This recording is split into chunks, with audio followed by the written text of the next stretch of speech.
മുതലാളി മരുന്ന്.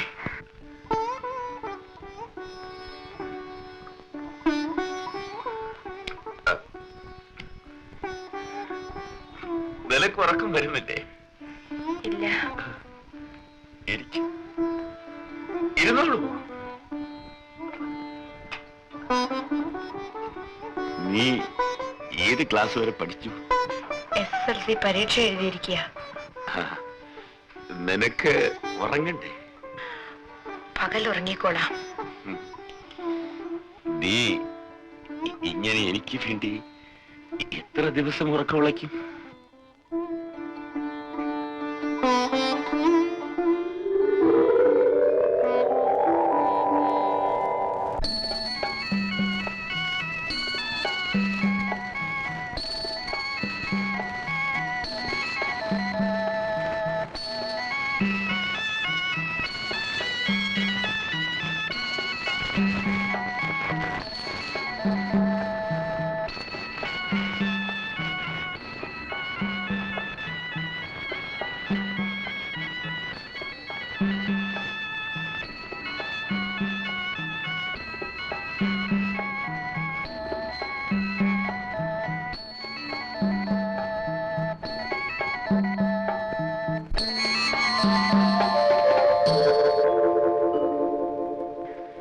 എന്റെ കുറ്റം കൊണ്ടല്ലേ മുതലാളി വീണത്.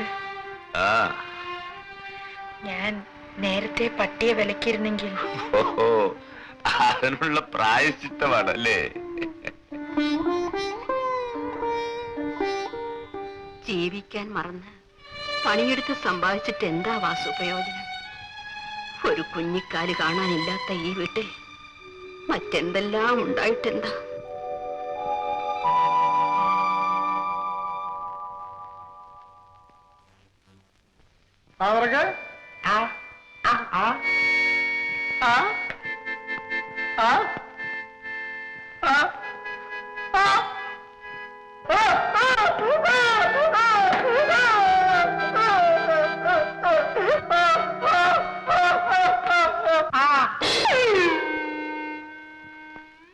എടോ, തന്നെ പോലുള്ള ഈ ഉടങ്കൊല്ലി വൈദ്യന്മാരെ കൊണ്ടാണ് ഈ എസ്റ്റേറ്റിലുള്ള മുഴുവനും ജനങ്ങൾ ചത്തുപോയത്. ഞാനിപ്പോ വന്നില്ലെങ്കിലുണ്ടല്ലോ വായ തുറന്ന് ചത്തുപോയെന്നു.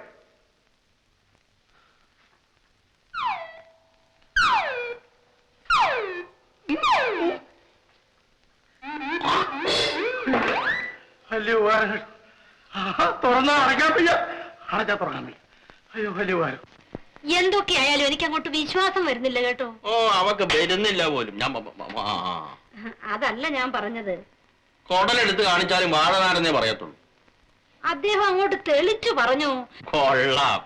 ഞാൻ അങ്ങോട്ട് ചെന്നപ്പോഴ്, എടോ കുട്ടൻ നായരെ, ഞാൻ സാവിത്രിയെ വിവാഹം കഴിക്കുന്നത് എനിക്ക് ഇഷ്ടമാണോടോ എന്നാ അദ്ദേഹം ചോദിച്ചത്. എന്റെ പരദേവരെ, എന്റെ മോള് പാക്യം ചെയ്തവളാടി. പക്ഷെ പ്രായം. പോടി മാണ്ടി, ആണുങ്ങൾക്ക് എവിടെ ഇരിക്കുന്നടി പ്രായം? എന്റെ വല്യമ്മാരുണ്ടല്ലോ, 60ാമത്തെ വയസ്സിലാ 15 വയസ്സുള്ള ഒരു കൊച്ചിന് പുടം എടുത്ത് കൊണ്ടുവന്നത്. പക്ഷെ അവളിത് സമ്മതിക്കുമെന്ന് തോന്നുന്നില്ല. അതെ, പെൺകുട്ടി ഏതാന്ന് പറഞ്ഞില്ലല്ലോ. എന്റെ മനസ്സിനിണങ്ങിയ പരിശുദ്ധിയായ ഒരു പെൺകുട്ടി. ഏതായാലും വിരോധമില്ല. നിനക്ക് ഇഷ്ടപ്പെട്ട പെൺകുട്ടി. നമ്മുടെ കുട്ടനായരുടെ മകൾ. എന്ത്?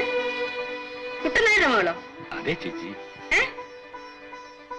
ഞാനത് നിശ്ചയിച്ചു കഴിഞ്ഞു ചേച്ചി. ഒന്നുമില്ല, ചോദിച്ചെന്നേ ഉള്ളൂ. ഉടനെ പുറപ്പെടുന്നു. ശരി.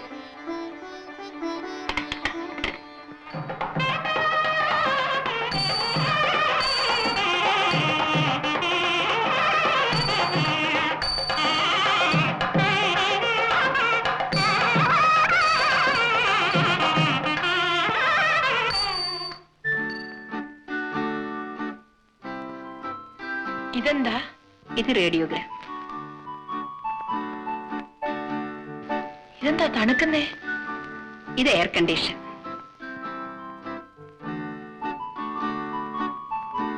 ഇവിടെ എന്റെ അച്ഛന്റെ അമ്മയുടെ ഒരു ഫോട്ടോ പോലുമില്ല. ഇതെന്റെ ഭർത്താവിന്റെയാണ്.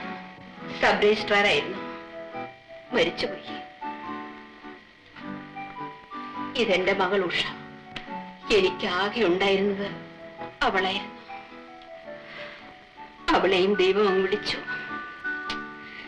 എല്ലാം വിധി. വരുമോളെ, ഇരിക്കും. എന്റെ ഉഷ മരിച്ച ശേഷം ഈ വീട്ടിലൊരു കുഞ്ഞിന്റെ ചിരിയും കരച്ചിലും കേട്ടിട്ടില്ല. ഇനി എല്ലാം ഉണ്ടാകേണ്ടത് നിന്നിൽ നിന്നാണ്. എന്താ ഗൗരി? പാല്. ആ, നേരെ ഒരുപാടായി. കുഞ്ഞു പോയി കിടക്കുന്നില്ലയോ? ഇന്ന് കിടക്ക വിരിച്ചതേ ഞാനാ. നാളെ മുതല് എല്ലാം കുഞ്ഞു തന്നെ ചെയ്തോണം. ആ ശരിയാ. നീ ചെല്ല്, വാസു കാത്തിരിക്കും. അയ്യോ വേണ്ട ചേച്ചി, ഞാൻ ചേച്ചിയുടെ കൂടെ കിടന്നോളാം. ഇത് നല്ല കണി. നീ പാല് കൊടുക്ക. അയ്യോ, ഇപ്പൊ കുടിക്കരുത്. അകത്തുകൊണ്ട് ഈ വാസുവിന് കൊടുക്ക. ചെല്ല്.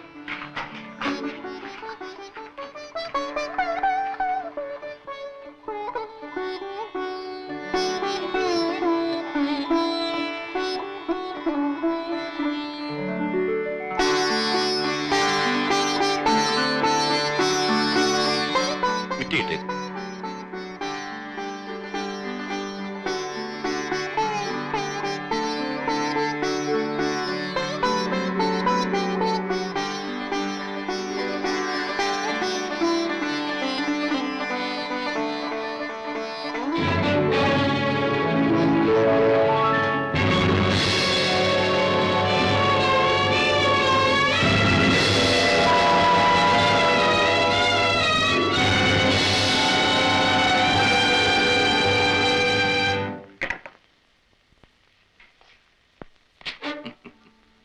അവിടെ ഇരിക്കും.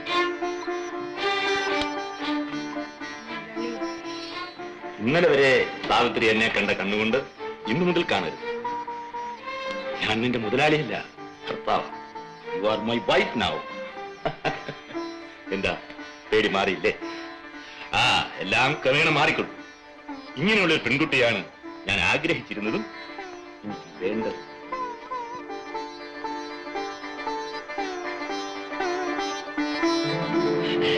അയ്യോ മുതലാളി, ഞാൻ സമ്മതിക്കില്ല. ഞാനത് സമ്മതിക്കില്ല.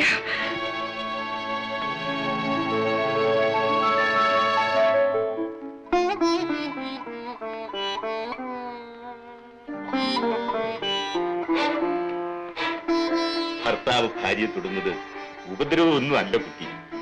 അതൊന്നും അറിഞ്ഞുകൂടാല്ലേ? എന്താ ഇത്ര ഭയം?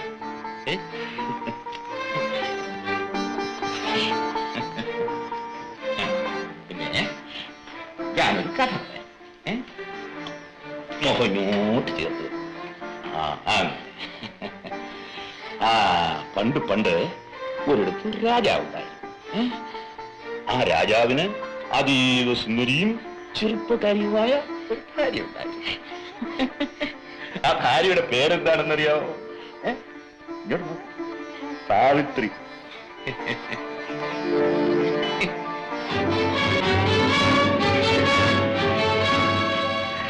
അയ്യോ ഇല്ല, ഞാൻ സമ്മതിക്കില്ല.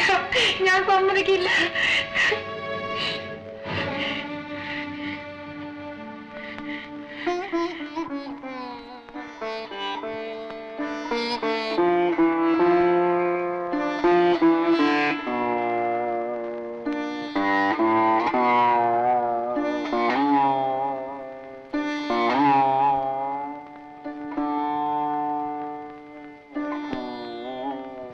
അപ്പോഴേ ഇനിയും നമുക്ക് ഈ ചെറിയ വീട്ടിൽ ഇങ്ങനെ അങ്ങ് കഴിഞ്ഞാ മതിയോ?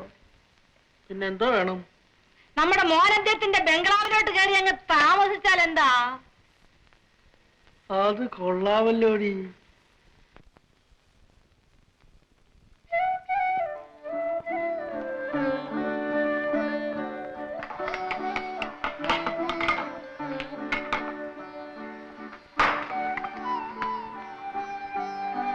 വേണ്ട. ചേച്ചി പറഞ്ഞിട്ടാ. എന്നും കഴിക്കുന്നതാണെന്ന് ചേച്ചി പറഞ്ഞല്ലോ.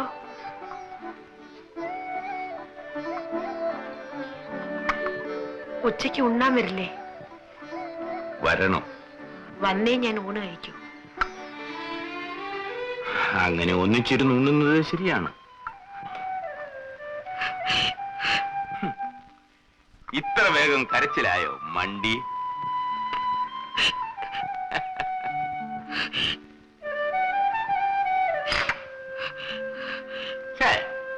നീ ഇങ്ങനെ തൊട്ടാവാടിയായാലോ? ഞാൻ വേഗം വരാം.